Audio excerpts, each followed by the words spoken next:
She walked into my hospital room with that practiced smile plastered across her face. The same one she wore at family dinners when she wanted something from my son David. But this time, something was different in her eyes. Cold calculation mixed with barely contained excitement. I was lying there, tubes running through my arms, still groggy from the surgery that had nearly killed me, when she casually mentioned that she'd taken care of some paperwork confusion with the medical staff.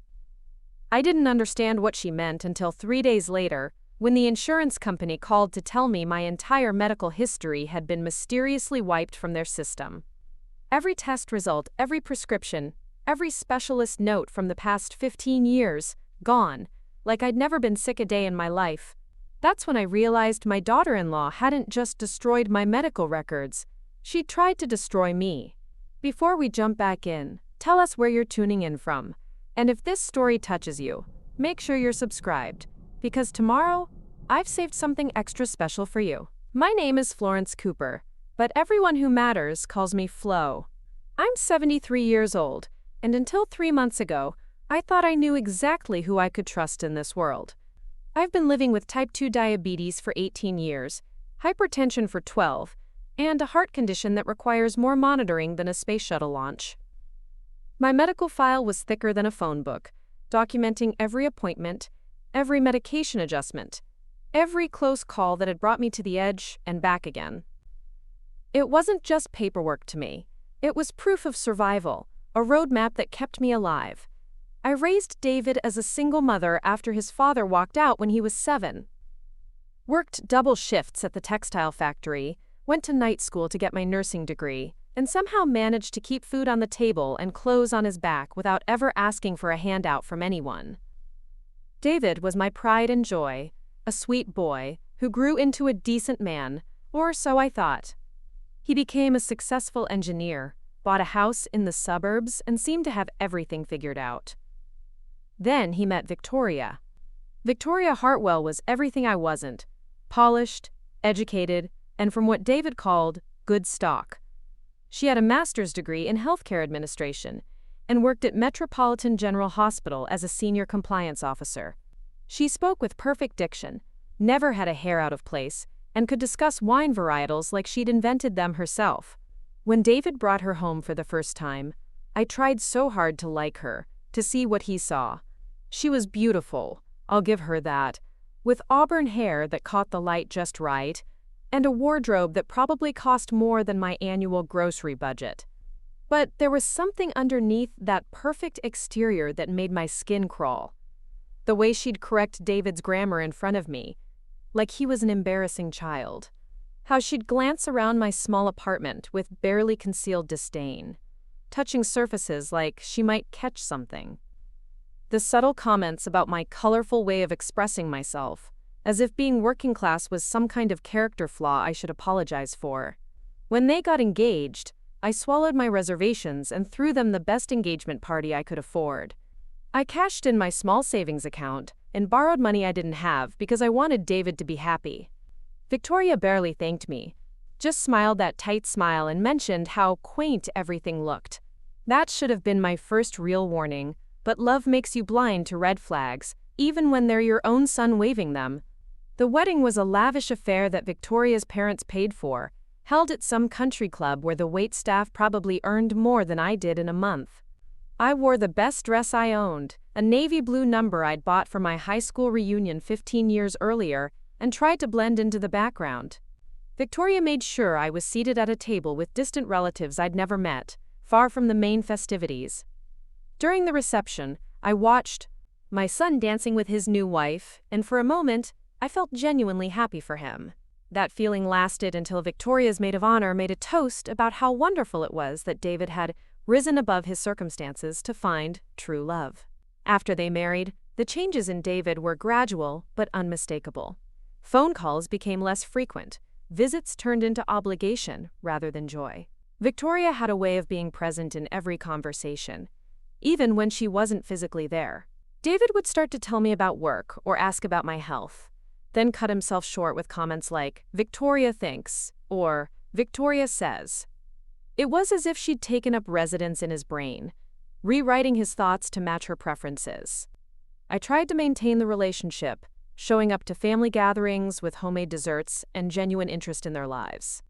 Victoria would accept my offerings with the enthusiasm of someone receiving an expired coupon, always managing to mention how she rarely ate processed sugar or how she preferred artisanal treats from the boutique bakery downtown.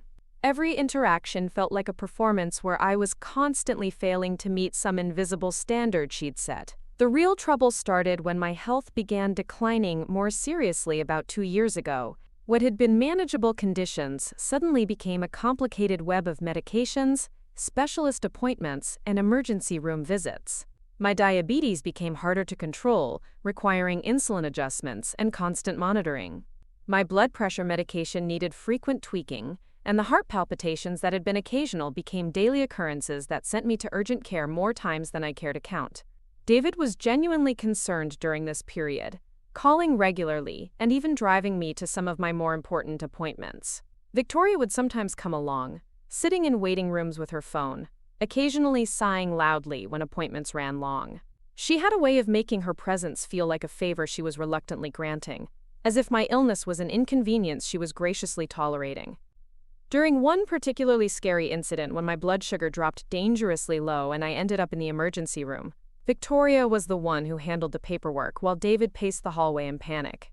She was efficient, I'll give her that, speaking to nurses and doctors with professional authority, making sure all my information was properly recorded. At the time, I was grateful for her competence, her ability to navigate the medical system with confidence I didn't possess. I thanked her repeatedly, and she waved off my gratitude with that practiced smile. That was 6 months ago, and I thought it meant we were finally finding common ground. Her expertise in healthcare administration seemed like a blessing when dealing with insurance companies and medical billing departments that spoke in codes I couldn't decipher. She offered to help organize my medical records, create a comprehensive file that would make future emergencies easier to handle. I was touched by what seemed like genuine care, the first real kindness she'd shown me since I'd known her. I gave her copies of everything: test results going back 15 years, medication lists, specialist reports, surgical notes from my gallbladder removal, detailed records of every hospital stay and emergency room visit. She promised to create a digital backup system, something more organized than my shoebox full of papers and manila folders. For the first time since she'd married my son, I felt like maybe we could be family after all. 3 weeks later, I went in for what was supposed to be routine blood work to check my glucose levels and medication effectiveness. The nurse at the lab looked at me with confusion when I gave her my information, typing and retyping my details into her computer. After several minutes of frustrated clicking, she called over a supervisor who asked me to verify my birth date, social security number, and insurance information again. That's when they told me there was no record of me in their. Preparing and narrating this story took us a lot of time. So if you are enjoying it, subscribe to our channel. It means a lot to us. Now, back to the story. System. Not just no recent records, no records at all. According to their database, Florence Cooper had never been a patient at any facility in the Metro Health network, never had blood work done, never been prescribed medication through their system. It was as if the past 15 years of my medical history had been completely erased. I thought it was a computer glitch at first, the kind of technical problem that gets sorted out with a few phone calls and some patience. But when I called my primary care physician's office, I got the same response. No records. When I contacted the cardiologist who'd been monitoring my heart condition for 8 years, his receptionist told me they had no file under my name. The endocrinologist who'd been managing my diabetes treatment couldn't find any trace of our doctor-patient relationship. The insurance company was the most bewildering of all. The representative spoke to me like I was trying to commit fraud, questioning whether I'd ever actually been covered under my policy. According to their records, I'd never filed a single claim, never been prescribed medication, never had a medical expense covered. My premium payments were on file, but everything else had vanished. I spent 2 days making phone calls, sitting on hold for hours, being transferred from department to department by people who seemed increasingly skeptical of my claims. I pulled out my shoebox of papers, the physical copies of test results and prescription bottles, trying to prove to strangers that my own medical history existed. Some documents had been water damaged in a basement flood years earlier, others were faded and barely legible. None of it seemed sufficient to convince anyone that this wasn't some elaborate mistake or misunderstanding. By the third day, panic was setting in. I was running low on my heart medication, and my prescription couldn't be refilled because there was no record of it ever being prescribed. My insulin supply was dwindling, and getting a new prescription meant starting from scratch with a doctor who had no knowledge of my condition or medical history. The pharmacy treated me like a drug seeker when I tried to explain the situation, suggesting I was trying to obtain controlled substances under false pretenses. That's when I called David, trying to keep the hysteria out of my voice as I explained what was happening. He was immediately concerned, promising to look into it, to use his connections to figure out what had gone wrong. He suggested I might have gotten confused about which medical network I'd been using, or perhaps there had been a mix-up with similar names. His tone was gentle but patronizing, the way you'd speak to an elderly person whose memory you weren't quite sure you could trust. I was sitting in my kitchen that evening, surrounded by the scattered remains of my medical documentation, when Victoria called. Her voice was smooth and concerned, asking how I was handling this unfortunate situation. She sympathized with how frustrating it must be to deal with technical difficulties, especially at my age when technology could be so confusing. She offered to use her position at Metropolitan General to make some inquiries, to see if there had been some kind of system-wide error that affected multiple patients. Something in her tone made me pause. There was an undercurrent of satisfaction beneath the concern, a barely perceptible pleasure that she was trying to mask with professional sympathy. When I mentioned that I'd given her copies of all my records just weeks earlier, she confirmed that yes, she still had those files, and wasn't it fortunate that at least one backup existed? She'd be happy to help me reconstruct my medical history using those documents, to work with the various offices to restore what had been lost. But when I asked her to email me copies of those files so I could take them to my doctor's appointment the next morning, she hesitated. She explained that she'd stored them on her work computer for security reasons, and hospital policy prevented her from accessing those files remotely. She'd need to wait until Monday to retrieve them, and even then, there might be protocols about sharing medical information that she'd need to navigate carefully. That weekend was the longest of my life. I couldn't sleep, couldn't eat properly because I wasn't sure how my insulin dosage might be affected without recent blood work. Every irregular heartbeat sent me into a spiral of anxiety, wondering if this was the emergency that would finally kill me, while my medical history sat locked away in Victoria's computer. I found myself staring at the ceiling at 3 a.m, wondering how something like this could happen to someone who'd been so careful about keeping records, so diligent about following medical advice. Monday morning came, and Victoria called to say there had been a complication. The files she'd stored on her work computer had been corrupted during a system update over the weekend. IT was working to recover what they could, but it might take several days, possibly weeks. She sounded genuinely distressed about this development, apologizing profusely for what seemed like an incredible string of bad luck.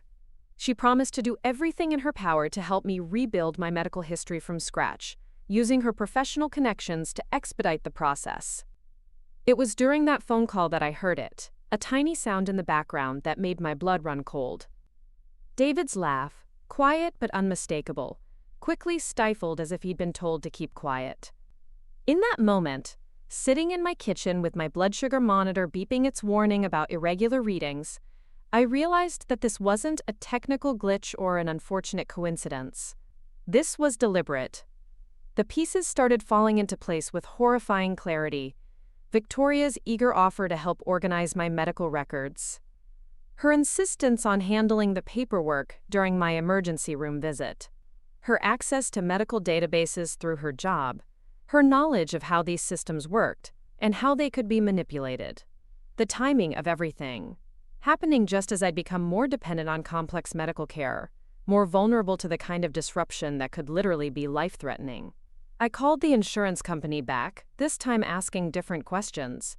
Instead of trying to prove my coverage existed, I asked about the process for deleting medical records. What kind of access would be required? What safeguards were in place to prevent unauthorized changes? The representative, probably thinking I was researching identity theft protection, explained that only certain healthcare professionals with specific credentials and access codes could make those kinds of system-wide changes. It would require someone with administrative privileges, someone who understood medical databases and knew how to navigate the complex web of interconnected systems. Someone exactly like Victoria. That night, I sat in David's old bedroom, the one I'd kept as a shrine to his childhood, and tried to figure out why she would do this to me. What did she gain by destroying my medical history? The answer came to me as I was looking at a photo of David in his high school graduation cap, beaming with pride as I stood beside him in my factory uniform, still smelling like textile dye because I'd come straight from work. She wanted me gone, not just out of their lives, but completely gone. Dead, preferably, but disappeared would do just as well. With my medical history erased, any emergency would be complicated by the lack of information about my conditions, my medications, my allergies. Treatment would be delayed, mistakes would be made, and if something went wrong, it would look like natural causes. An elderly diabetic woman with heart problems who'd failed to properly manage her care. Tragic, but not suspicious. And if I somehow survived the medical chaos, I'd be so dependent on Victoria's help to rebuild my records that I'd never be able to challenge her again. I'd be grateful for any assistance, apologetic for the burden I represented, constantly aware that she held my life in her hands. It was a perfect plan, really, elegant in its simplicity and devastating in its execution. The only thing Victoria hadn't counted on was that I'd spent 50 years as a nurse, and I knew more about fighting for patient rights than she'd ever learned in her administrative training. I also knew something she'd forgotten in her rush to play God with my life. I wasn't just David's mother. I was Florence Cooper, and I'd survived worse things than a spoiled daughter-in-law with a God complex. She wanted to play games with my medical records? Fine. But she'd picked the wrong woman to try to bury, and she was about to learn exactly what happens when you threaten the life of someone who spent decades learning how to fight back.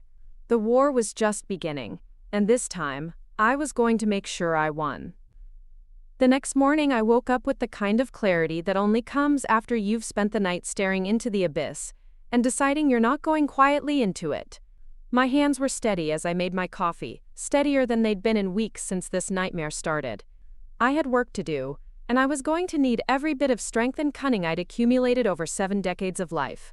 I started by doing what I should have done from the beginning. I stopped trying to prove my medical history existed and started documenting how it had been destroyed. I pulled out the old composition notebook I used for grocery lists and turned it into a war journal. Every phone call I'd made, every person I'd spoken to, every date and time and detail I could remember. I wrote down conversations with Victoria word for word, noting the subtle changes in her tone, the way her story about the corrupted files had evolved each time she told it. Then I called my neighbor, Mrs. Patterson, who'd been a court stenographer for 30 years before retiring. She had a memory like a steel trap and an eye for detail that had sent more than one lying lawyer scrambling for cover. I asked her to come over for coffee, and when she arrived, I laid out everything I'd discovered. She listened without interrupting, occasionally making notes in that precise shorthand she'd perfected over decades of recording testimony. When I finished, she set down her coffee cup and looked at me with the expression of someone who'd just watched a magic trick she wanted to see again. "Honey," she said, "this isn't just medical fraud. This is attempted murder with extra steps." She was right, and hearing someone else say it out loud made the reality hit even harder. Victoria hadn't just deleted files. She'd created a situation where my next medical emergency could easily become my last. Mrs. Patterson had connections in the legal world that I'd never thought to tap into. Her son-in-law worked as an investigator for the state attorney general's office, specializing in healthcare fraud. Her former boss had become a federal judge. Her bridge club included 2 retired FBI agents and a woman who'd spent 20 years investigating insurance fraud. Within 2 hours of our coffee conversation, I had phone numbers for people who could help me build a case that would stick. But before I started making those calls, I needed to understand exactly what Victoria had done and how she'd done it. I couldn't just accuse her of destroying my records. I needed proof, documentation, a paper trail that would hold up under scrutiny. And for that, I needed to think like the nurse I'd been for 30 years. The one who'd learned to navigate hospital bureaucracy and medical politics with the skill of a diplomat and the persistence of a bloodhound. I started with the obvious question: how does someone with Victoria's position gain access to medical records across multiple healthcare systems? The answer, it turned out, was easier than I'd expected. As a senior compliance officer at Metropolitan General, Victoria had legitimate access to patient databases for auditing purposes. Her job required her to review medical records, investigate billing discrepancies, and ensure that information was being properly shared between departments and affiliated facilities. More importantly, Metropolitan General was part of a larger healthcare network that included most of the specialists I'd been seeing: the cardiologist, the endocrinologist, even my primary care physician. They were all connected through shared databases that allowed for seamless information transfer. In theory, this was supposed to make patient care more efficient. In practice, it meant that someone with the right access codes could manipulate records across the entire system. I called the IT help desk at Metropolitan General, pretending to be a confused elderly patient who was having trouble accessing her patient portal. The young man who answered was patient and helpful, walking me through the login process and explaining how the system worked. During our conversation, I mentioned that my daughter-in-law worked there and had been helping me navigate the medical system. When I gave him Victoria's name, his tone became noticeably more respectful. "Oh, Miss Hartwell is great," he said. "She's helped us with several database cleanups this year. Really knows her way around the system." Database cleanups. The phrase made my skin crawl, but I kept my voice steady as I asked what that meant. He explained that sometimes patient records got duplicated or corrupted, creating multiple entries for the same person, or generating conflicts that could affect billing and treatment. Victoria's department was responsible for identifying these problems and cleaning the database by removing duplicate or erroneous entries. I thanked him and hung up, then sat staring at my phone for a long time. Database cleanup. That's how she'd done it. She'd marked my legitimate medical records as duplicates or errors, and had them systematically removed from the system. To anyone reviewing her work, it would look like she was simply doing her job, maintaining data integrity and preventing billing errors. The perfect crime, hidden in plain sight as routine administrative work. But if she'd done this as part of her official duties, there would be records of it: audit trails, approval processes, documentation of what had been removed and why.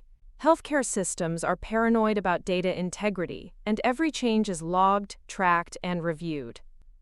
If I could get access to those logs, I'd have proof of exactly what she'd done and when she'd done it. Getting that access, however, was going to require help from someone inside the system. Someone with more authority than a confused elderly patient calling the help desk. Someone who understood the technical aspects of database management and knew how to navigate the bureaucratic maze of hospital administration. Someone who had reasons to dislike Victoria Hartwell and might be willing to help me expose her. I called the hospital's main number and asked to speak to the chief medical officer. The receptionist tried to deflect me to patient services, but I explained that I was a retired nurse with concerns about potential fraud in the medical records department.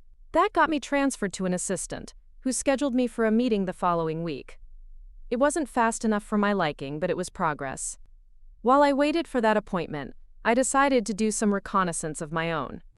If Victoria had been manipulating medical records, mine probably weren't the only ones she'd targeted. People like her don't start with murder. They work their way up to it. There would be a pattern, other victims, smaller frauds that had built her confidence before she decided to try erasing someone entirely. I started calling other elderly patients I'd met in waiting rooms over the years, people who'd been dealing with chronic conditions and complex medical histories. I framed it as concern for their well-being, checking in to see how they were managing their care. Most of them were happy to talk, grateful for someone who understood the challenges of navigating the medical system as an older patient. The pattern emerged slowly, but it was definitely there. Mrs. Rodriguez, who'd been dealing with kidney disease for 10 years, mentioned that her specialist had recently asked her to bring in old test results because their records seemed incomplete. Mr. Thompson had been frustrated by insurance denials for medications he'd been taking for years, apparently because there was no record of them being prescribed. Ms. Chen had been asked to repeat expensive diagnostic tests because the previous results couldn't be located. None of them had connected these incidents to Victoria directly, but when I started asking about recent interactions with hospital administration, her name came up repeatedly. She'd been helping several elderly patients navigate billing disputes, insurance problems, and medical record organization. Always helpful, always professional, always leaving behind a trail of missing information and confused medical staff. I documented every conversation, every connection, every suspicious coincidence. The pattern was clear to me, but I knew it wouldn't be enough to convince anyone else without more concrete evidence. I needed something that directly tied Victoria to the systematic destruction of medical records. Something that couldn't be explained away as coincidence or computer glitches. That's when I remembered David's computer. My son was notorious for his sloppy digital habits, the kind of person who never cleared his browser history or logged out of accounts. When he'd been helping me set up my own patient portal account months earlier, he'd used his laptop to access the hospital system. If Victoria had been using their home computer to access medical databases outside of normal work hours, there might be traces of that activity still stored on the hard drive. The problem was getting access to that computer without alerting Victoria to what I was looking for. I needed a reason to be in their house, a legitimate excuse to spend time near David's home office. And I needed someone with the technical skills to extract digital evidence without leaving obvious traces of the search. Mrs. Patterson's grandson turned out to be exactly what I needed. Tommy was a computer science major at the local university, a quiet kid who'd been earning spending money by helping seniors with their technology problems. He had the skills to recover deleted files and analyze internet activity, and more importantly, he had the same sense of justice that ran in his family. When Mrs. Patterson explained the situation, he was eager to help. The opportunity came when Victoria called to invite me to Sunday dinner. Another one of her periodic attempts to maintain the illusion of family harmony. She sounded particularly solicitous, asking about my health and expressing concern about the ongoing problems with my medical records. She even offered to bring some documents from work that might help expedite the process of rebuilding my files. The irony was so thick I could have choked on it. I accepted the invitation with appropriate gratitude, playing the role of the confused elderly woman who was desperately grateful for any help. I asked if I could bring my friend's grandson to help me with some computer problems I'd been having, explaining that David had offered to look at my laptop, but I didn't want to impose on family dinner. Victoria agreed readily, probably seeing Tommy as just another harmless old lady's companion. Tommy arrived at my house an hour before dinner, carrying a laptop bag that looked like standard computer repair equipment but contained specialized software for digital forensics. He was nervous but determined, understanding that what we were doing was technically illegal but morally necessary. I'd raised enough money from my small emergency fund to pay him for his time, but he'd made it clear that this was about justice, not payment. We arrived at David and Victoria's house right on time, and I made a show of struggling with my laptop bag while Tommy helped me get settled. Victoria was playing the perfect hostess, offering drinks and appetizers while David grilled burgers on the back patio. The house smelled like expensive candles and suburban success, a far cry from the small apartment where I'd raised my son on a factory worker's salary. After dinner, I complained about my laptop acting up again, and David immediately offered to take a look at it. This was exactly what I'd hoped for. It gave Tommy a legitimate reason to be in the home office, while David was distracted with my computer problems in the living room. Victoria was busy cleaning up the kitchen, occasionally checking on our progress but not paying close attention to the technical details. Tommy worked fast, connecting his own devices to David's computer while I kept up a steady stream of conversation about my various technology struggles. He'd already explained the process to me. He was looking for browser history, cached files, and any traces of remote access to medical databases. The specialized software he'd brought could recover information even if it had been deleted, and it could timestamp activities to show exactly when and how the computer had been used. What he found exceeded even my worst expectations. David's computer contained extensive evidence of unauthorized access to medical databases, going back over 2 years. The browser history showed repeated logins to patient record systems, often during evening hours and weekends when Victoria wouldn't have been at the office. The cached files included screenshots of medical records, search queries for specific patient names, and downloads of database administration tools that had no legitimate purpose on a home computer. But the most damning evidence was a folder buried deep in the computer's file system, labeled with an innocuous name that looked like routine work documents. Inside that folder were detailed profiles of dozens of elderly patients, including complete medical histories, insurance information, and personal details that could only have been obtained through unauthorized database access. My file was there, along with detailed notes about my medications, my family relationships, and what appeared to be a timeline for gradually destroying my medical records. There were other timelines too, for other patients whose records Victoria had been systematically compromising. Mrs. Rodriguez, Mr. Thompson, Ms. Chen. They were all there, along with notes about their vulnerabilities, their family situations, and their likelihood of fighting back if their medical care was disrupted. It was a hunting list, carefully researched and methodically executed. Tommy copied everything onto encrypted drives, taking care to leave no traces of his activity on David's computer. The entire process took less than 30 minutes, but it felt like hours. When he gave me the subtle signal that he was finished, I complained that my laptop was still acting up, and maybe I should take it to a professional repair shop. David, frustrated by whatever fake problem Tommy had programmed into my computer, agreed that it might need more extensive work. We left with expressions of gratitude and promises to let them know how the laptop repair went. In the car, Tommy was practically vibrating with excitement and outrage.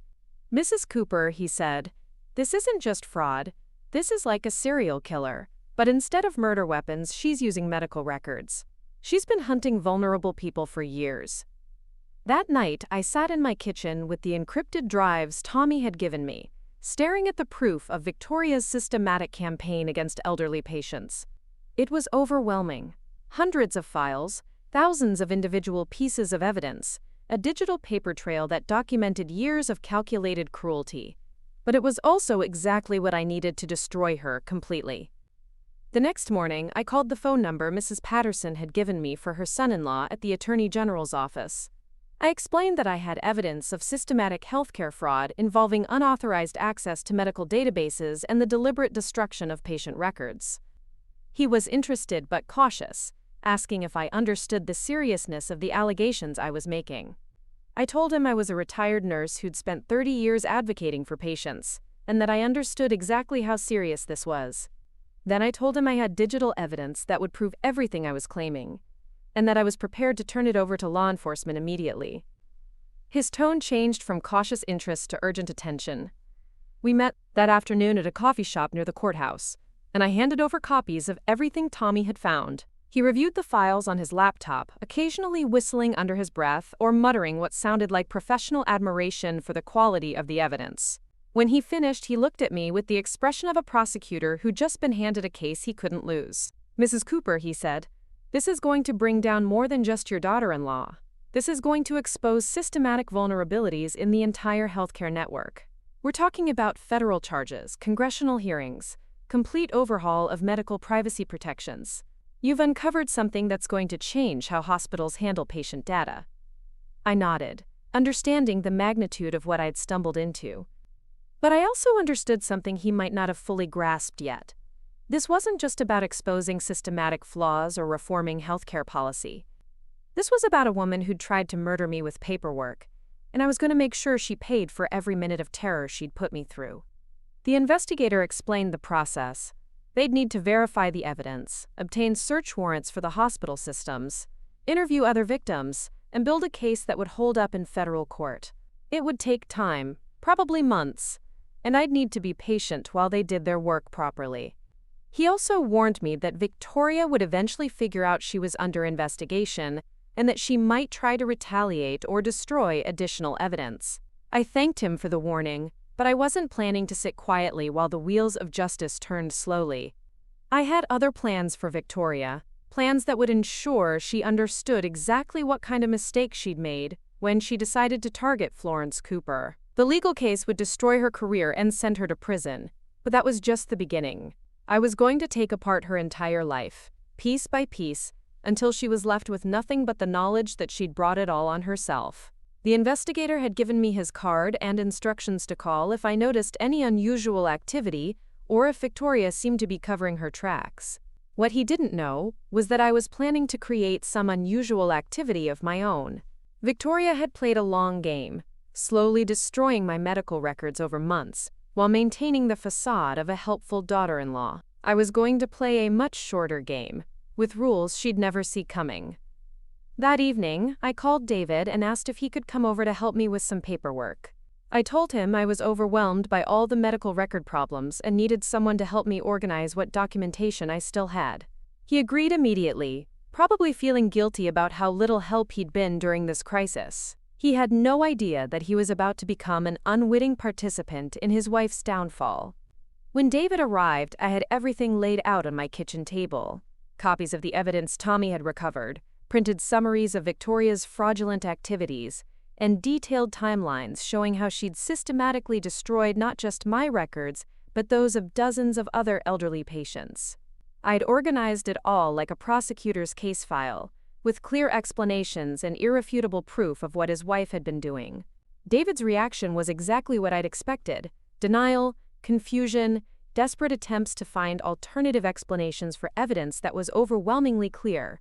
He suggested that someone else might have been using Victoria's access codes, that the files on his computer might have been planted by hackers, that this was all some kind of elaborate misunderstanding.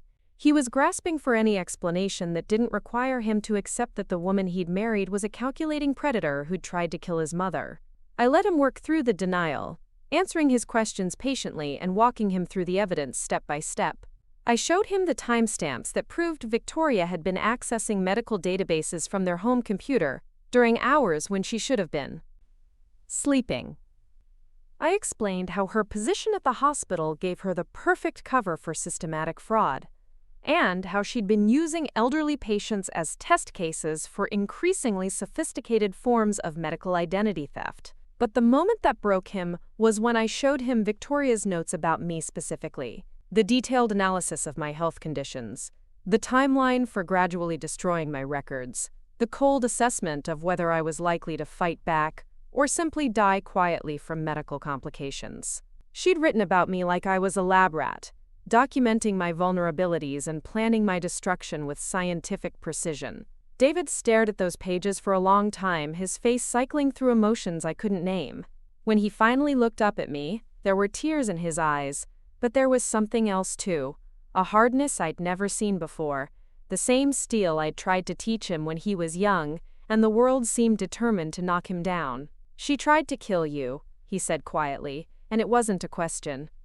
I nodded, and for the first time since this nightmare started, I felt like I had my son back. Not the man who'd been shaped by Victoria's manipulations, but the boy I'd raised to understand right from wrong, to protect the people he loved, to stand up to bullies no matter how powerful they seemed. "What do you want me to do?" he asked.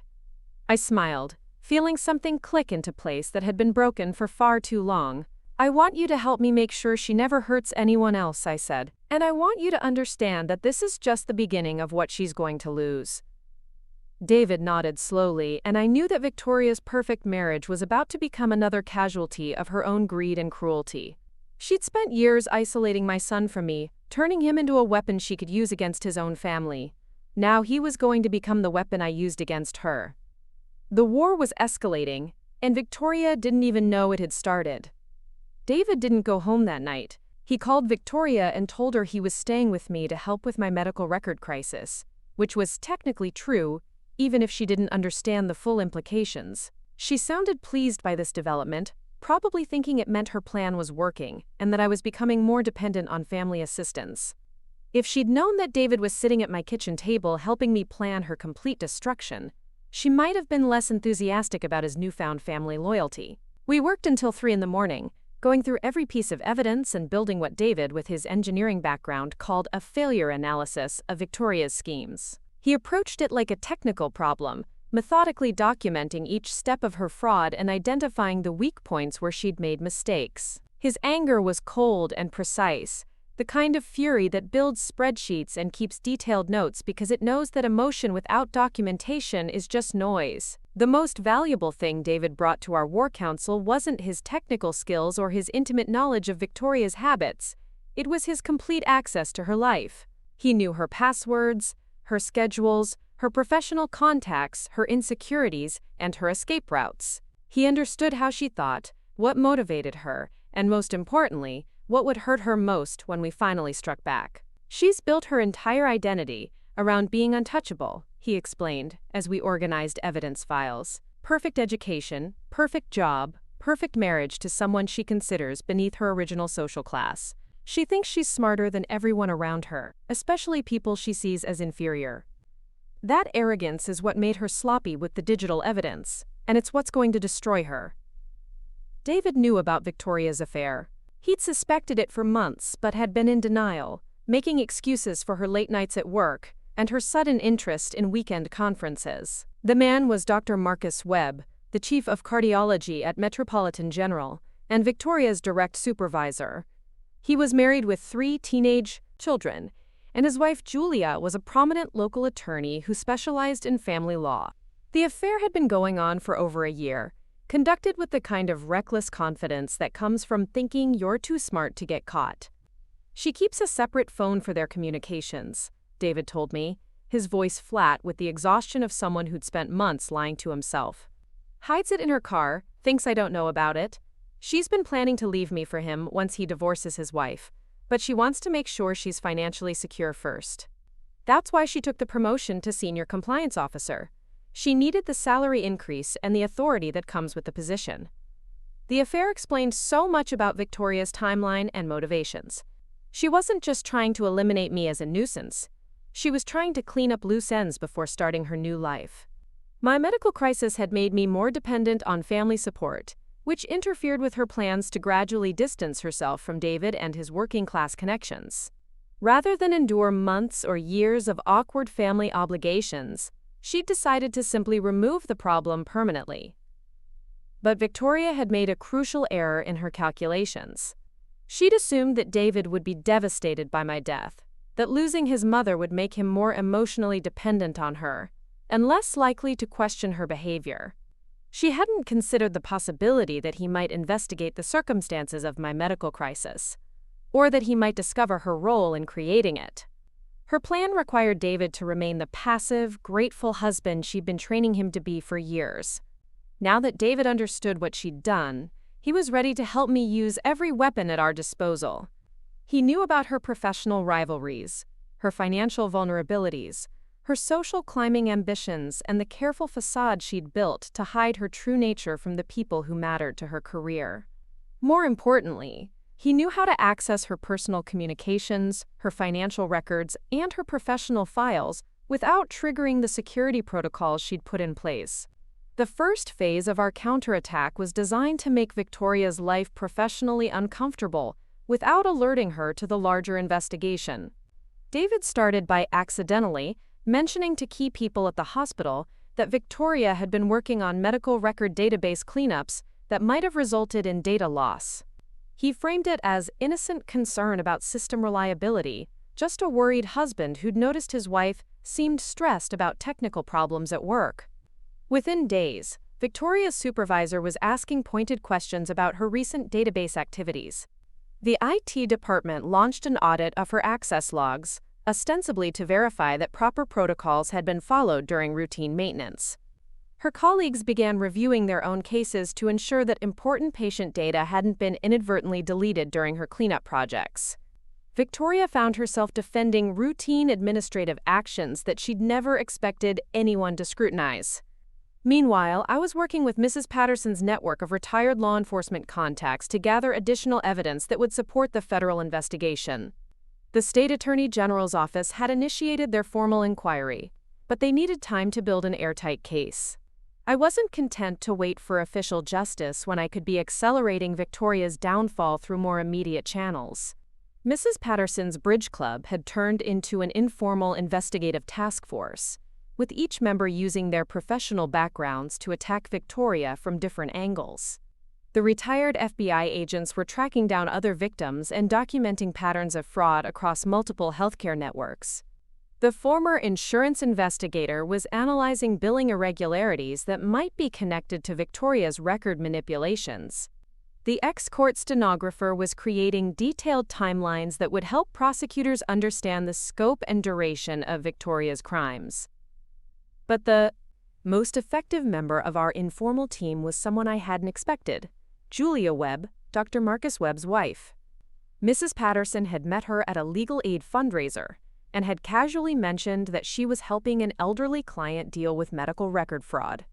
Julia had shown immediate professional interest, And when Mrs. Patterson mentioned that the fraud might be connected to someone at Metropolitan General, Julia had volunteered to provide pro bono legal assistance. What Mrs. Patterson hadn't initially understood was that Julia Webb wasn't just being professionally generous. She'd been suspecting her husband of having an affair for months and was looking for evidence that would support her divorce case. When she learned that Victoria Hartwell was the person potentially involved in medical fraud, she'd put together the connection immediately. Julia's legal expertise was invaluable, but her personal motivation made her even more effective. She understood family law, healthcare regulations, and criminal procedure, but she also understood revenge.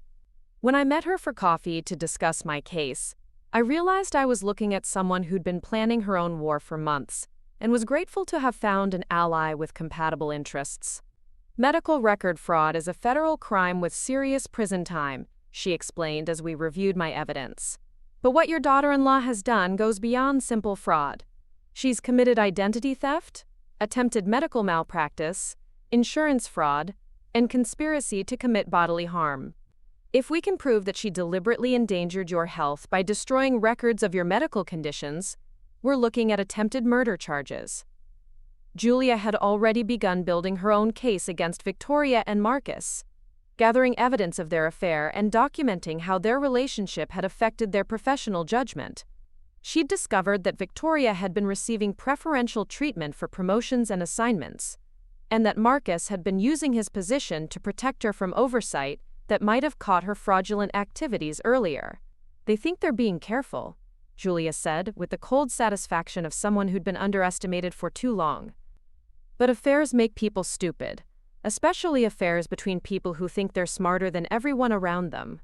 They've been creating a paper trail of their relationship while simultaneously creating evidence of their professional misconduct. Working with Julia, I learned things about Victoria that even David hadn't known. Her educational credentials weren't as impressive as she'd led people to believe. She'd inflated her qualifications on job applications and had been using forged references to support her career advancement. Her previous employers had concerns about her ethical judgment, but those concerns had been buried in confidential personnel files that were only accessible through legal discovery processes. More damaging to Victoria's facade was the revelation that her family's social status was largely fictional. The good stock she'd claimed to come from was actually a family history of financial fraud and social climbing. Her father had been investigated for insurance fraud, her mother had been caught plagiarizing academic papers, and her brother was currently facing embezzlement charges in another state. Victoria had carefully constructed a false identity to hide her family's reputation, and she'd been living in constant fear that someone would discover the truth. Julia's investigation revealed that Victoria had been blackmailing other hospital employees to maintain her position and protect her fraudulent activities. She'd discovered misconduct by colleagues and had used that information to ensure their silence about her own questionable practices. Her entire career had been built on a foundation of lies, threats, and carefully manipulated relationships. But the most devastating discovery was Victoria's long-term financial plan. She'd been systematically stealing from elderly patients for years, using her access to medical records to identify vulnerable targets, and then manipulating their insurance claims to redirect payments to accounts she controlled. The money she'd stolen had been invested in a complex web of offshore accounts and shell companies, all designed to provide her with financial independence. When she eventually left David for her new life with Marcus, Julia estimated that Victoria had stolen over $2 million from elderly patients over the past 5 years, money that should have been used for medical care, but had instead been diverted to fund her lifestyle and her escape plan. Each theft was relatively small, designed to avoid triggering automated fraud detection systems, but the cumulative effect was massive. She'd been running a sophisticated long-term embezzlement scheme disguised as routine administrative work. The evidence Julia uncovered was more than enough to destroy Victoria's career and send her to federal prison for decades. But I wanted more than legal justice. I wanted personal destruction. I wanted Victoria to experience the same terror and helplessness she'd tried to inflict on me, the same sense of watching her carefully constructed life disappear while being powerless to stop it. That's when David suggested we give Victoria exactly what she'd been planning to do to me: a gradual, systematic destruction of her identity and security, carried out with the same cold precision she'd used against her victims. Working together, we developed a multi-phase plan that would strip away every advantage Victoria had accumulated through fraud and manipulation. David would use his access to her personal information to expose her financial crimes to the appropriate authorities. Julia would ensure that her professional misconduct was reported to state licensing boards and federal regulators. Mrs. Patterson's network would coordinate with law enforcement to maximize the legal consequences of her actions. But the most satisfying part of our plan was the personal humiliation we were going to inflict on Victoria. She'd built her entire self-image around being superior to people like me, more educated and sophisticated than the working-class family she'd married into. We were going to strip away that facade and expose her as exactly what she was, a common criminal who'd been stealing from vulnerable elderly people while pretending to help them. The first crack in Victoria's armor appeared when the hospital's internal audit revealed irregularities in her database access logs. Her supervisor called her in for a meeting to discuss discrepancies between her reported activities and the electronic records of her computer usage.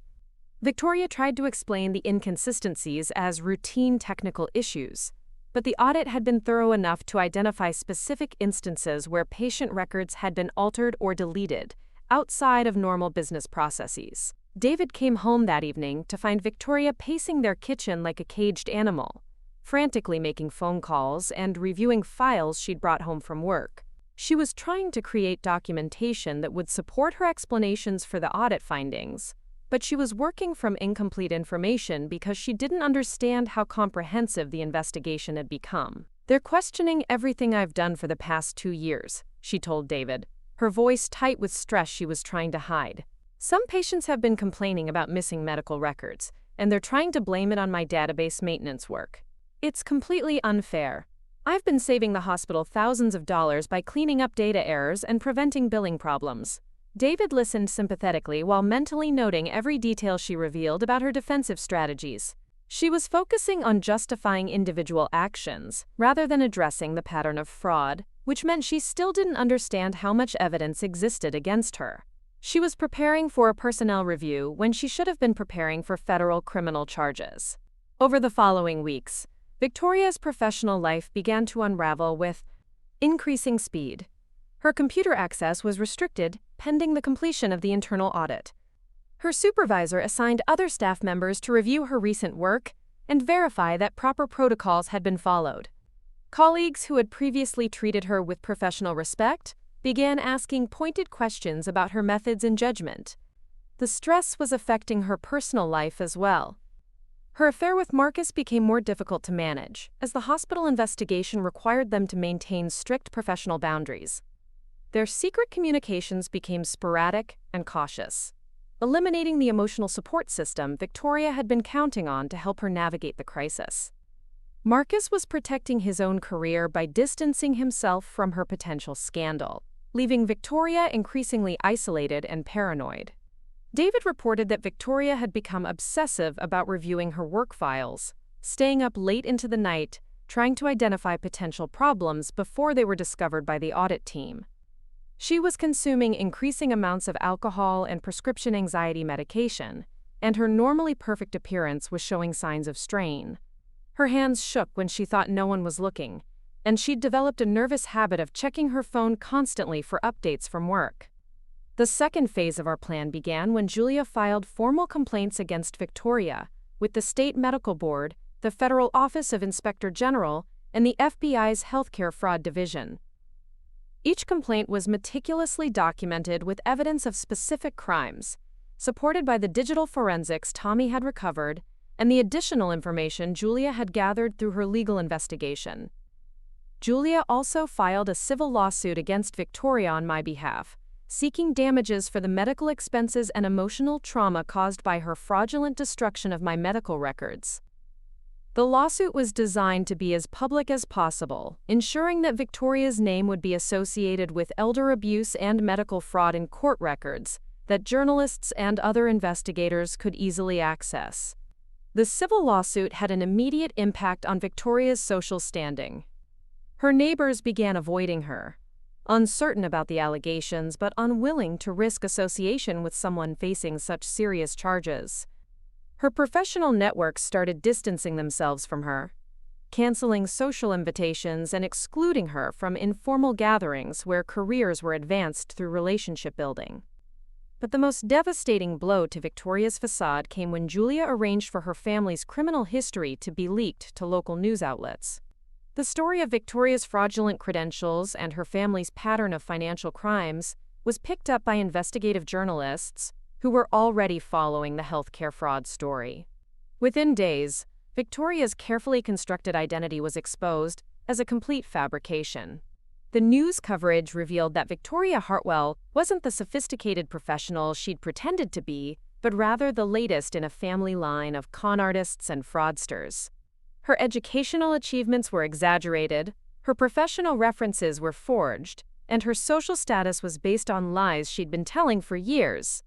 The contrast between her public image and her actual background made the story particularly compelling to journalists and devastating to her reputation. David reported that Victoria was now spending most of her time locked in their home office, frantically making phone calls to lawyers and trying to control the narrative around her case. She'd hired an expensive criminal defense attorney using money from accounts David hadn't known existed, money that investigators would later determine came from her systematic theft from elderly patients. Victoria's relationship with Marcus collapsed when his wife confronted him with evidence of their affair and threatened to expose his role in protecting Victoria's fraudulent activities. Faced with the choice between his career and his mistress, Marcus chose self-preservation and publicly distanced himself from Victoria. He cooperated with investigators and provided testimony that further incriminated Victoria in exchange for avoiding criminal charges himself. The professional consequences accelerated when the state medical board suspended Victoria's credentials pending investigation of the fraud allegations. Metropolitan General placed her on administrative leave and began their own internal investigation of her activities. Her access to hospital systems was completely revoked, and security escorted her from the building when she attempted to retrieve personal items from her office. But Victoria's worst nightmare was yet to come. The federal investigation had uncovered the full scope of her financial crimes, and prosecutors were preparing charges that would ensure she spent decades in prison. More immediately threatening to her psychological stability, investigators had frozen all her accounts and were in the process of seizing assets she'd purchased with stolen money. David called me the morning federal agents served search warrants on their house, his voice shaking with a mixture of satisfaction and residual shock at seeing his wife's true nature exposed so completely. Victoria had been arrested at their front door, handcuffed in front of neighbors who'd gathered to watch the spectacle of federal agents carrying boxes of evidence from the house she'd furnished with stolen money. She kept asking how this could be happening, David told me. Like she genuinely couldn't understand why stealing from sick elderly people might have consequences. Even when they were reading her rights, she was trying to convince the agents that this was all a misunderstanding, that she was the real victim of some kind of conspiracy. Victoria's arrest made the front page of the local newspaper and was featured prominently on television news broadcasts. The story of a healthcare administrator who'd systematically robbed elderly patients while pretending to help them resonated with the public in a way that ensured maximum humiliation for Victoria. She was no longer just facing legal consequences, she was facing complete social destruction.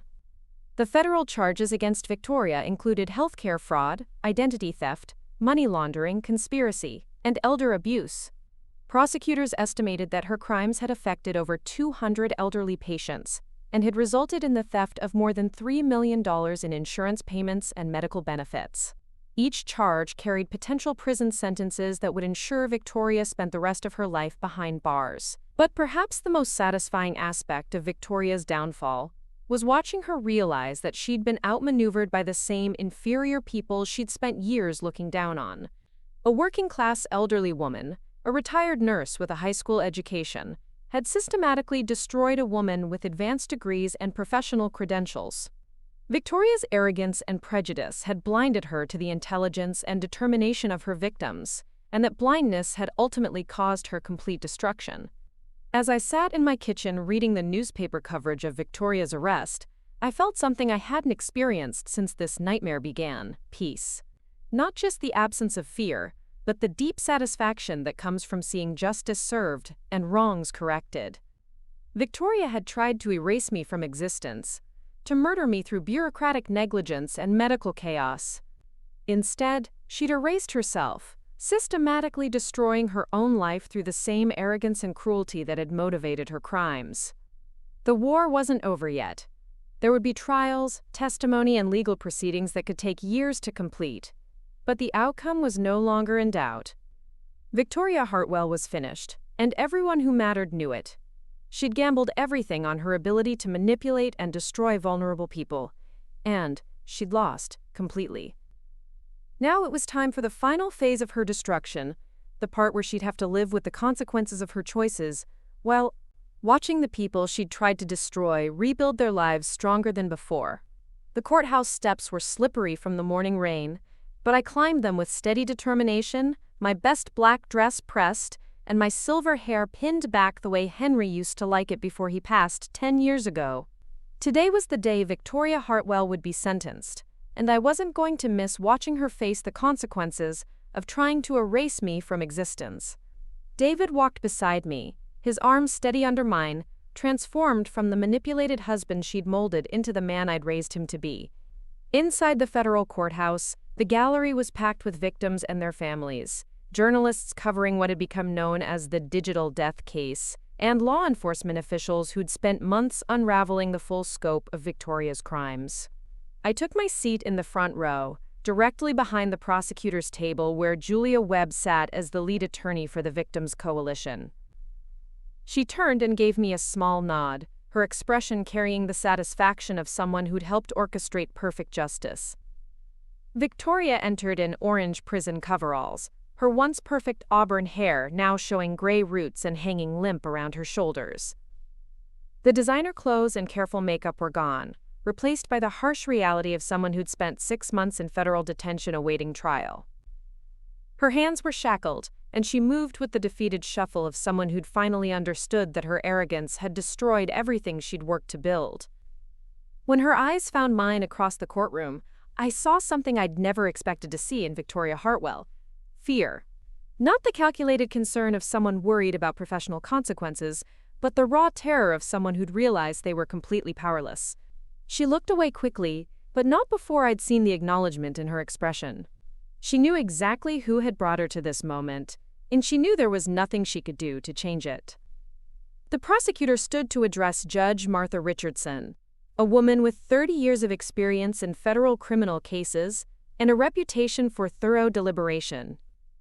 The evidence presented during the 3-week trial had been overwhelming: digital forensics showing systematic database manipulation, financial records proving millions in stolen funds, testimony from over 50 elderly victims whose medical records had been destroyed or altered. Victoria's own defense attorney had advised her to plead guilty and cooperate with authorities, but her arrogance had prevented her from accepting responsibility even when faced with irrefutable proof. "Your Honor," the prosecutor began, "the defendant's crimes represent a betrayal of trust that strikes at the foundation of our healthcare system." She used her position of authority to systematically prey upon our most vulnerable citizens, elderly patients who depended on accurate medical records to maintain their health and their lives. The defendant didn't just steal money. She stole peace of mind, medical security, and in some cases, years of life from people who trusted her to protect their information. The prosecutor detailed each of Victoria's crimes with clinical precision: the systematic destruction of medical records affecting over 300 elderly patients across 5 healthcare networks, the theft of $4.2 million in insurance payments redirected to accounts she controlled, the manipulation of prescription databases that had left dozens of patients without access to critical medications, the falsification of medical histories that had led to inappropriate treatments and delayed diagnoses for conditions that required immediate attention. But the most damning evidence had come from Victoria's own digital records, the detailed notes she'd kept about her victims, like a hunter tracking prey. She'd categorized elderly patients by their vulnerability, their family support systems, their likelihood to fight back against medical complications. She'd planned their destruction with the same methodical approach she'd used for her database maintenance work: treating human lives like data points to be manipulated and discarded. Mrs. Florence Cooper, the prosecutor continued, gesturing toward me, represents both the target and the catalyst that brought the defendant's crimes to light. Mrs. Cooper was selected for complete medical record destruction because the defendant viewed her as an obstacle to personal goals. The defendant attempted to murder Mrs. Cooper through medical negligence, planning to leave her without access to life-saving medications and critical health information. Instead, Mrs. Cooper's courage and intelligence exposed a criminal enterprise that had been operating for years. Judge Richardson asked Victoria to stand for sentencing, and I watched her struggle to maintain the composed facade that had once intimidated so many people. Her expensive criminal defense attorney had argued for leniency based on her lack of violent criminal history and her cooperation with authorities after her conviction. What he hadn't mentioned was that Victoria's cooperation had only come after investigators had already uncovered most of her crimes, and that her assistance had been motivated by desperation rather than genuine remorse. The judge reviewed the sentencing guidelines, noting that Victoria's crimes fell into multiple federal categories that carried mandatory minimum sentences. Healthcare fraud, identity theft, money laundering, conspiracy, and elder abuse each carried substantial prison terms, and the systematic nature of her crimes qualified for enhanced penalties under federal sentencing guidelines. The financial impact alone, over $4 million in documented theft, placed her crimes in the highest category of white-collar offenses. Ms. Hartwell, Judge Richardson said, her voice carrying the authority of someone who'd seen every variety of criminal justification, you held a position of trust in our healthcare system. Patients and their families depended on you to protect their most sensitive information, to ensure that their medical records were accurate and secure. Instead, you systematically violated that trust for personal financial gain and to eliminate people you viewed as inconvenient to your personal plans. The judge continued, the evidence shows that you spent years planning and executing these crimes, that you targeted the most vulnerable members of our community, and that you showed no remorse until you were caught. Your actions endangered lives, caused immense suffering, and undermined public confidence in the institutions we depend on for healthcare. The sentence must reflect the seriousness of these crimes and serve as a deterrent to others who might consider similar abuse of authority.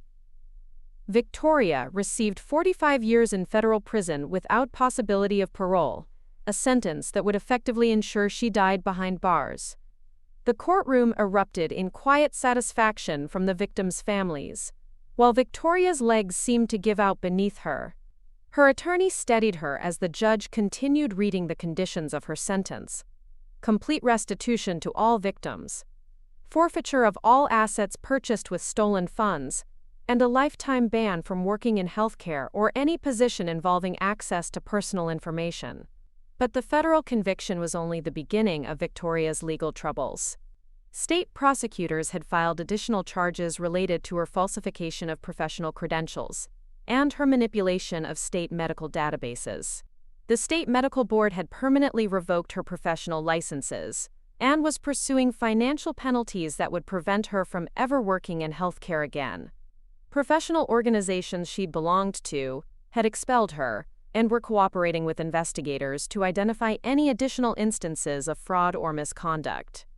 More personally devastating to Victoria's sense of superiority was the complete destruction of her social status and family relationships. Her parents had disowned her after the trial exposed their own criminal histories, unwilling to have their carefully constructed new identities associated with her high-profile conviction. Her brother, already facing embezzlement charges, had publicly distanced himself from her to avoid guilt by association. The sophisticated social network she'd cultivated through years of manipulation had evaporated overnight when her true nature became public knowledge. David's divorce proceedings had been swift and merciless, with Julia Webb representing him pro bono to ensure Victoria received nothing from their marriage. Since virtually everything Victoria had contributed to their relationship had been purchased with stolen money, the court had awarded David full ownership of their house, their vehicles, and their joint financial accounts. Victoria was left with nothing but her legal debts and the orange coveralls she wore to court. The most satisfying aspect of Victoria's downfall, from my perspective, was watching her realize that she'd been outmaneuvered by the same people she'd considered intellectually inferior.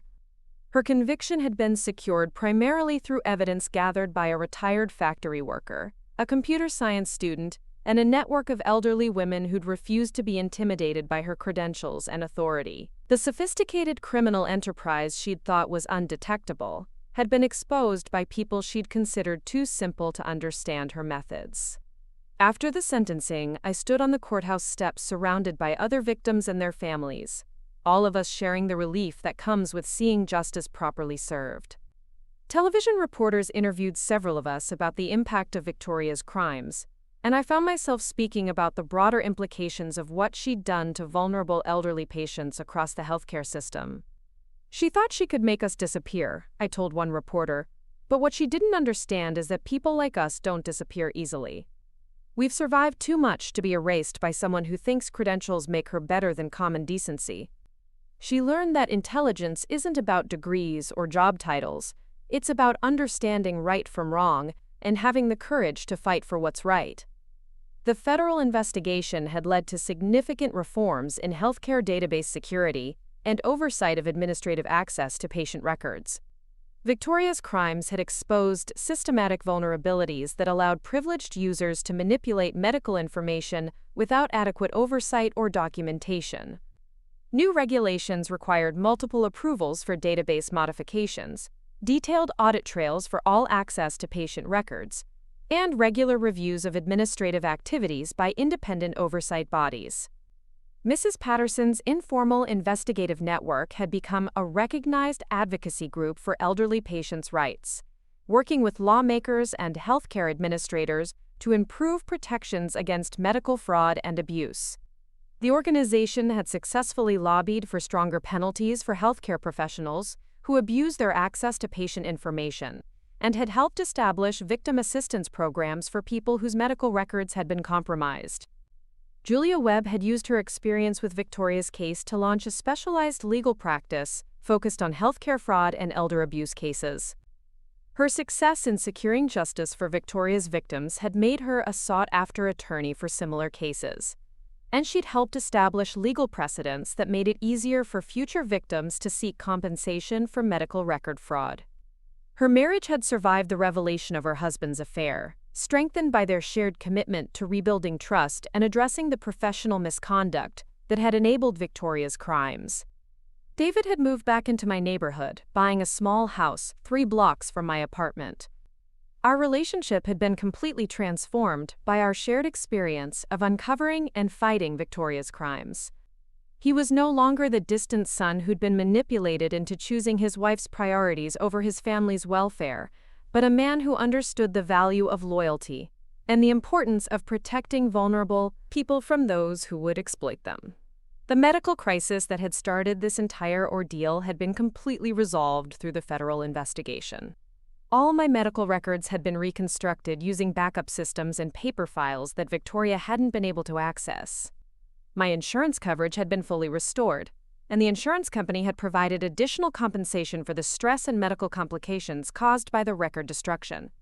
I was healthier than I'd been in years, partly because of improved medical care, but mostly because of the peace of mind that came with knowing I was safe from Victoria's schemes.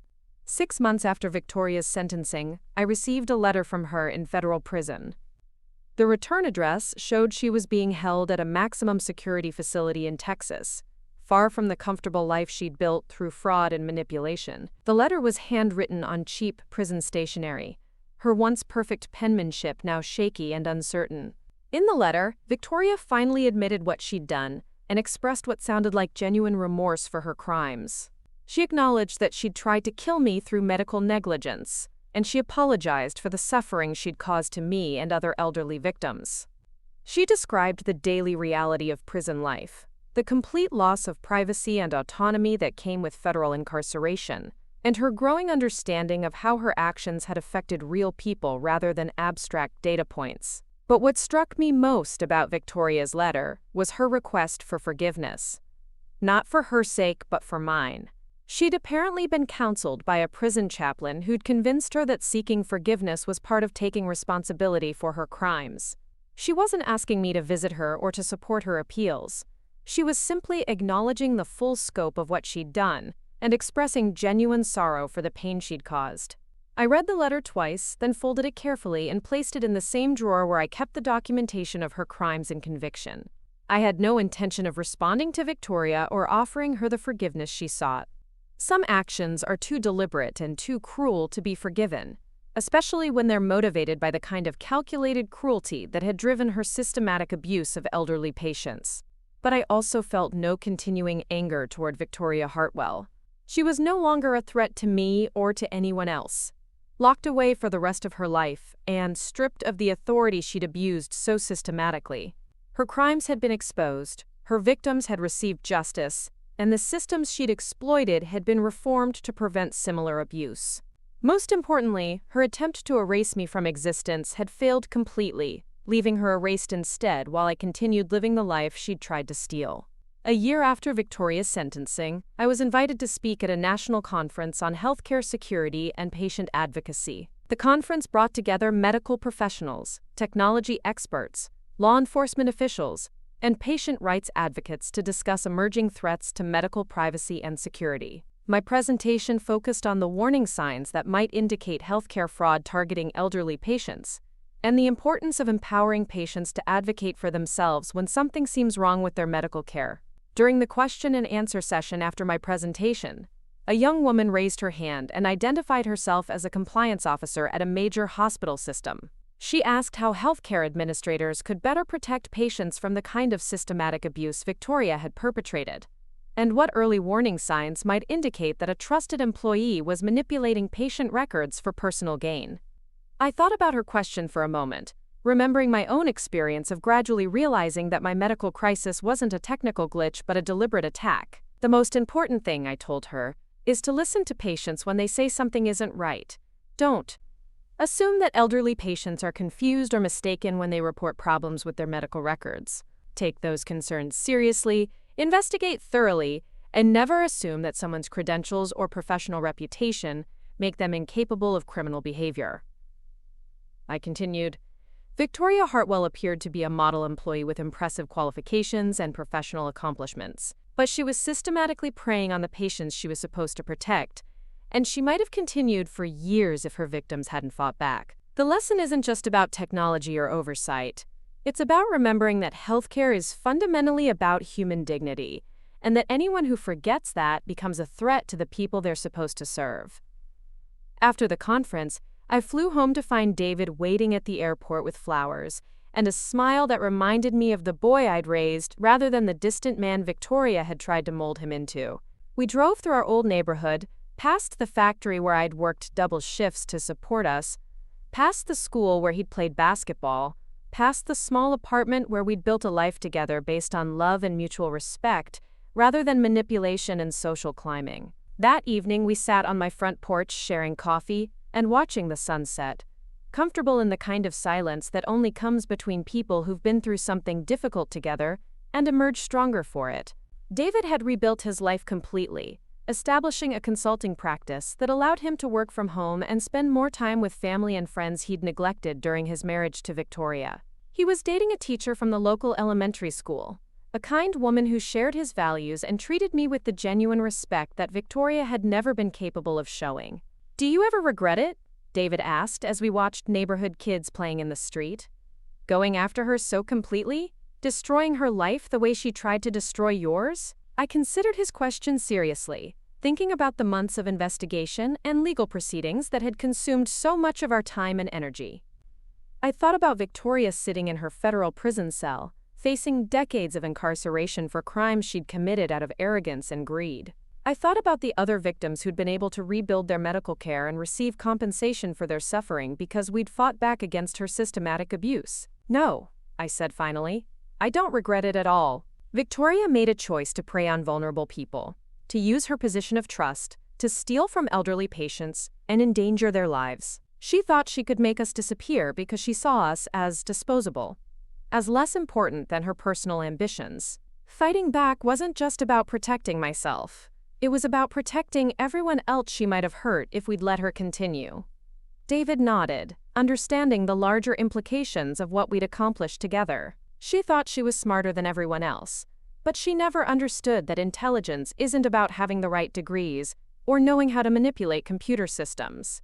Real intelligence is about understanding that every person matters, that actions have consequences, and that justice might be delayed, but it's not going to be denied forever.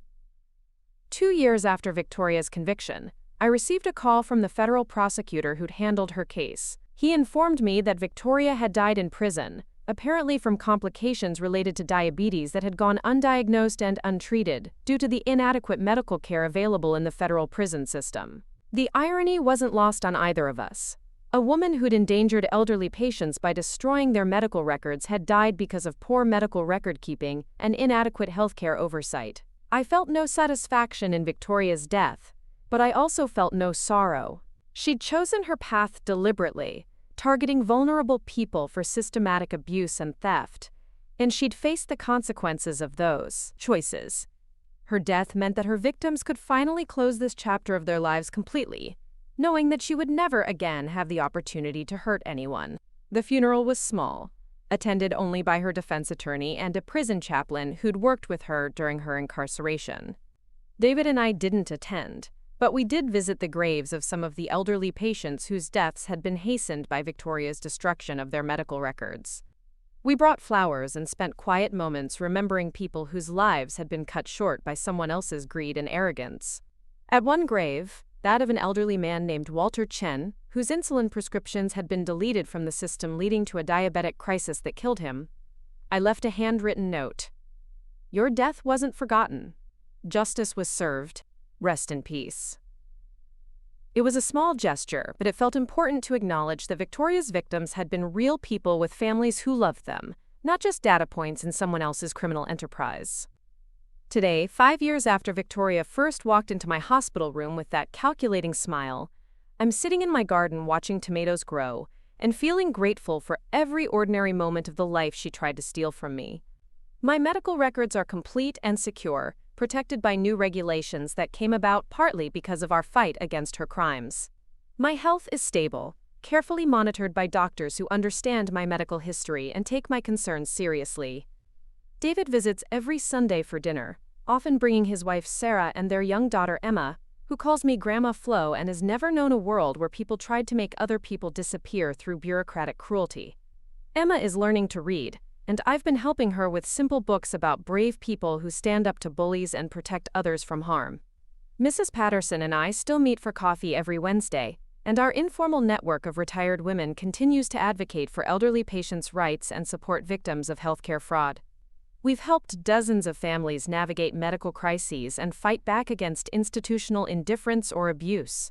Our success in bringing down Victoria Hartwell has given us credibility and connections that allow us to make a real difference in other people's lives.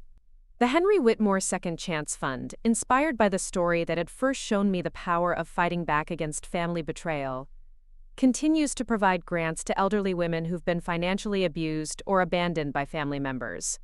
We've helped over 200 women rebuild their lives and establish independence from people who tried to exploit their vulnerability. Sometimes I think about Victoria in those final months before her death, sitting in a prison cell and finally understanding that intelligence without compassion is just sophisticated cruelty, that credentials without character are meaningless, and that trying to erase other people ultimately only erases yourself. I hope she learned something valuable during those years of incarceration, that she came to understand the human cost of her crimes and the value of the lives she'd treated as disposable. But mostly I think about the future, about the protections we've helped put in place for vulnerable patients, about the advocacy networks we've built to ensure that other elderly people won't face the same systematic abuse that Victoria inflicted on her victims. I think about Emma and the world she's growing up in, where patient rights are better protected, and where people like Victoria face swift and certain consequences for betraying the trust placed in them.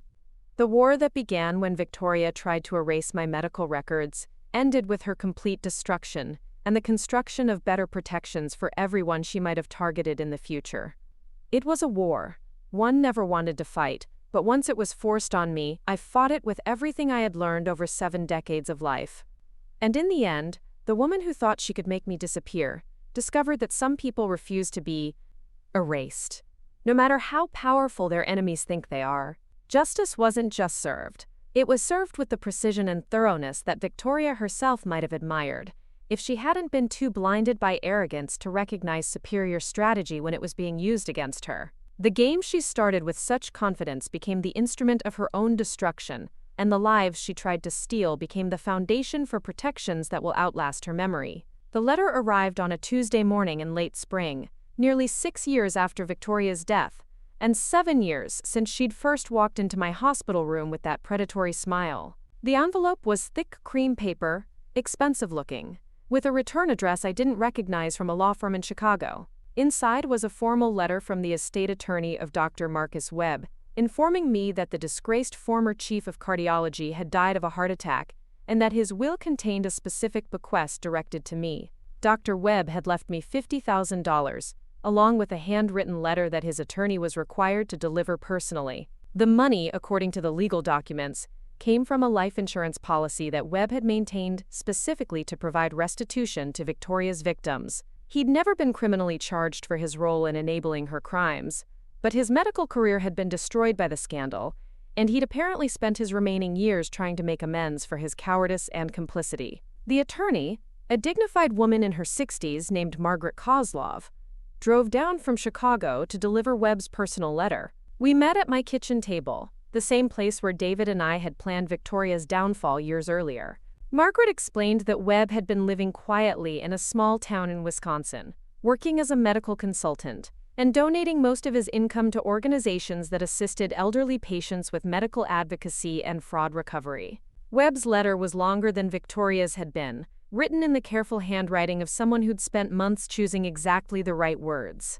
He began by acknowledging his role in Victoria's crimes, admitting that his affair with her had compromised his professional judgment and allowed her to operate without the oversight that might have prevented years of abuse. He described watching her manipulate patient records and knowing that something was wrong, but choosing to protect their relationship rather than protect the patients who depended on him. But what struck me most about Webb's letter was his detailed account of Victoria's psychological deterioration during her final months of freedom.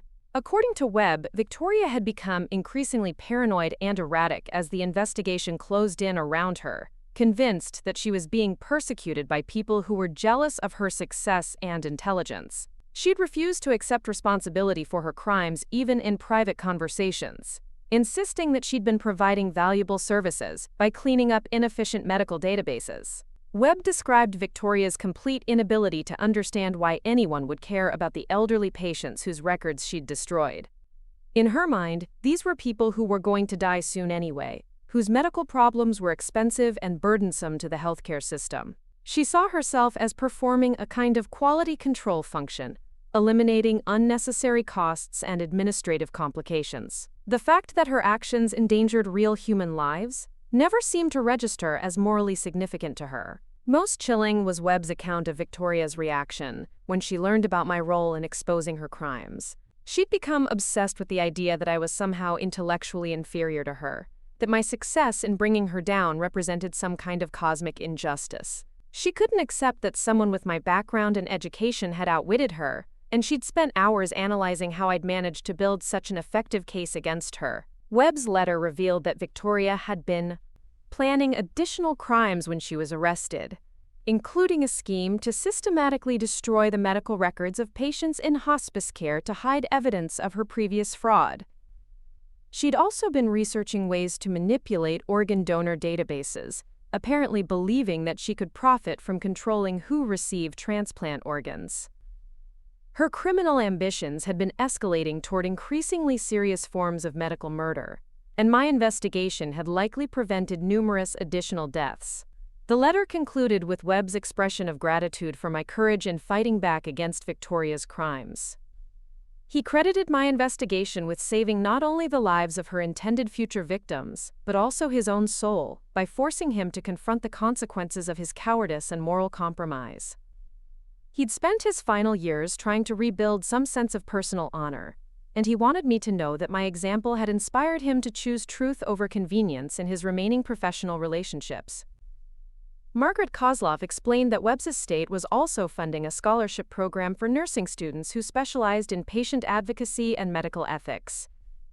The Marcus Webb Memorial Scholarship would provide full tuition assistance for students who committed to working with elderly patients and protecting them from institutional abuse. Webb had specifically requested that scholarship recipients be required to study my case as an example of effective patient advocacy and grassroots investigation techniques. After Margaret left, I sat in my garden with Webb's letter and thought about the unexpected ways that fighting back against Victoria had continued to ripple outward through other people's lives.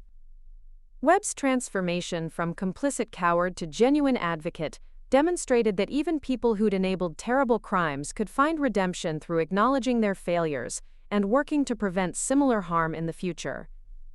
The $50,000 from Webb's estate went directly into the Florence Cooper Patient Advocacy Fund, an organization I'd established to provide legal and investigative assistance to elderly patients who suspected they were being victimized by healthcare fraud. The fund had already helped expose 3 other cases of systematic medical record manipulation, including one involving a nursing home administrator who'd been falsifying residents' medication records to sell surplus drugs on the black market. Working with Mrs. Patterson and our expanding network of retired professionals, the Advocacy Fund had developed a systematic approach to investigating suspected healthcare fraud. We'd trained volunteer investigators in digital forensics techniques, connected with sympathetic journalists who specialized in healthcare coverage, and established relationships with law enforcement agencies that handled medical crimes. Our success rate in exposing and prosecuting healthcare fraud had attracted national attention and funding from foundations that supported elder rights advocacy. The most satisfying aspect of our advocacy work was seeing the direct impact on individual victims' lives. Mrs. Sandra Martinez, an 82-year-old diabetic whose prescription records had been systematically altered by a pharmacy technician seeking to steal pain medications, had nearly died from insulin complications before our investigation exposed the fraud. She'd recovered completely after proper medical care was restored, and she'd become one of our most effective volunteer advocates. Mr. Robert Kim, a 76-year-old veteran whose military medical records had been deleted by a VA administrator covering up substandard care, had struggled for months to receive appropriate treatment for service-related injuries. Our investigation had not only restored his medical records, but exposed a broader pattern of fraud at the VA facility that led to criminal charges against multiple administrators and significant improvements in veterans' health care. Dr. Elizabeth Harper, a retired physician whose own medical records had been compromised by a former colleague seeking to hide evidence of misdiagnoses, had joined our organization as a medical consultant after we helped her expose the fraud. Her expertise in medical ethics and patient rights had made our investigations more effective and our advocacy efforts more credible with healthcare institutions. Each case we handled reinforced the lessons I'd learned from fighting Victoria: that healthcare fraud typically targets the most vulnerable patients, that perpetrators rely on their victims' inability to navigate complex medical bureaucracies, and that systematic investigation combined with persistent advocacy can expose even sophisticated criminal schemes. But most importantly, each successful case demonstrated that elderly patients have both the right and the ability to fight back against institutional abuse. The Advocacy Fund's success had attracted the attention of federal regulators, who'd begun consulting with us on new policies designed to prevent medical record fraud. Our recommendations had led to enhanced penalties for healthcare professionals who abuse their access to patient information, mandatory reporting requirements for suspicious database activities, and improved oversight of administrative access to medical records. We'd also worked with technology companies to develop better security protocols for medical databases, including multi-factor authentication requirements, detailed audit trails for all record modifications, and automated alerts when patient records are accessed or modified outside normal parameters. These improvements had made it significantly more difficult for future Victoria Hartwells to manipulate medical records without detection. The personal impact of our advocacy work extended beyond the direct assistance we provided to fraud victims. David had become increasingly involved in the organization, using his engineering background to help develop technical solutions for detecting database manipulation.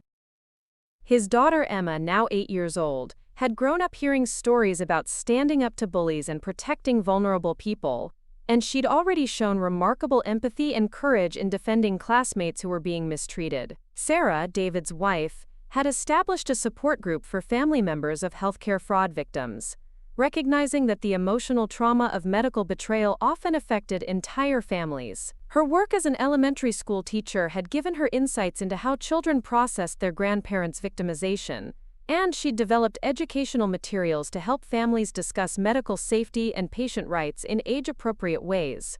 Mrs. Patterson, now in her 80s but still sharp as ever, had become something of a legend in elder rights advocacy circles. Her bridge club had evolved into a formal organization called the Silver Sleuths, a group of retired women who specialized in investigating financial and medical fraud targeting elderly victims. Their success rate in exposing fraudulent schemes had made them sought-after consultants for law enforcement agencies across the country. The Silver Sleuths had developed a methodology they called granny reconnaissance, using their invisibility as elderly women to gather information that younger investigators might struggle to obtain. They could strike up conversations in hospital waiting rooms, retirement communities, and senior centers that revealed patterns of suspicious activity or identified potential victims who needed assistance. Their work had exposed dozens of fraud schemes and helped hundreds of elderly people protect themselves from predatory criminals. One particularly satisfying case involved a financial advisor who'd been systematically stealing from elderly clients by manipulating their medical records to make them appear incompetent to manage their own finances. The Silver Sleuths had posed as potential clients, gathering evidence of his methods while building relationships with his existing victims. Their investigation had led to federal charges that resulted in a 20-year prison sentence and complete restitution for all victims. Another case had involved a medical equipment company that was billing Medicare for expensive devices that were never delivered to patients, then falsifying medical records to show that the equipment had been prescribed and received. The Silver Sleuths had worked with affected patients to document the fraud, leading to criminal charges against company executives and the recovery of over $2 million in fraudulent billings. The success of our advocacy work had attracted international attention, with healthcare fraud investigators from other countries seeking to learn from our methods and adapt them to their own systems. We'd participated in conferences in Canada, the United Kingdom, and Australia, sharing our experience and learning about healthcare fraud patterns in different medical systems. But perhaps the most meaningful recognition had come from the elderly patients we'd helped, who'd often told us that our assistance had restored not just their medical care, but their faith in the possibility of fighting back against institutional injustice. Many had become advocates themselves, using their experience as fraud victims to help others navigate similar crises. On quiet evenings when I sat in my garden reflecting on the years since Victoria had tried to erase me from existence, I often thought about the unexpected ways that her criminal arrogance had led to positive changes that she could never have imagined. Her attempt to destroy me had ultimately created an advocacy network that had helped hundreds of elderly patients protect themselves from similar abuse. Her systematic cruelty had inspired systematic compassion. Victoria had believed that elderly patients were disposable, that their lives were less valuable than her personal convenience and financial gain. The organization that grew from fighting her crimes had proven exactly the opposite, that elderly people have wisdom, courage, and determination that make them formidable advocates for justice when they're given the tools and support they need to fight back. The Advocacy Fund had also established a memorial garden at the local senior center, dedicated to elderly patients who died as a result of healthcare fraud before their cases could be investigated. Victoria's victims were remembered there, along with patients from other cases we'd handled where medical negligence or fraud had contributed to premature deaths. The garden served as both a memorial to lives lost and a reminder of why our advocacy work remained necessary.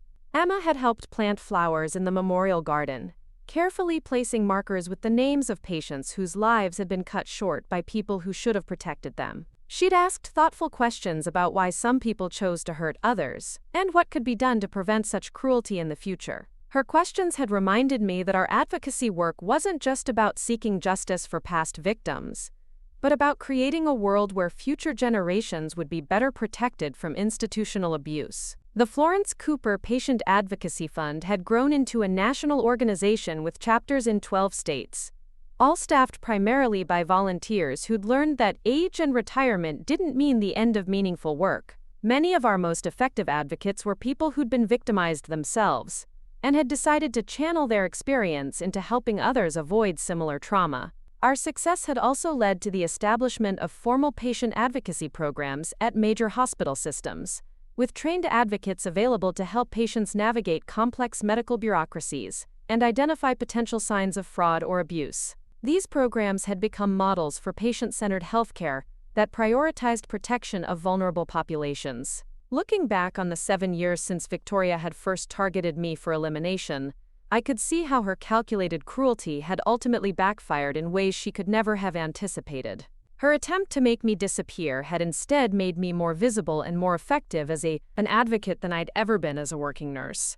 Her systematic abuse of elderly patients had led to systematic protections that would prevent similar crimes for generations to come. Victoria Hartwell had gambled everything on the belief that elderly patients were too weak, too confused, and too isolated to fight back against sophisticated medical fraud. She'd discovered, too late to save herself, that she'd fundamentally misunderstood both the vulnerability and the strength of the people she'd chosen to target. In the end, her greatest mistake wasn't technical or legal, it was moral. She'd forgotten that every person matters, and that forgetting that fundamental truth ultimately destroys the people who embrace such blindness more completely than it destroys their intended victims. Up next, you've got 2 more standout stories right on your screen. If this one hit the mark, you won't want to pass these up. Just click and check them out.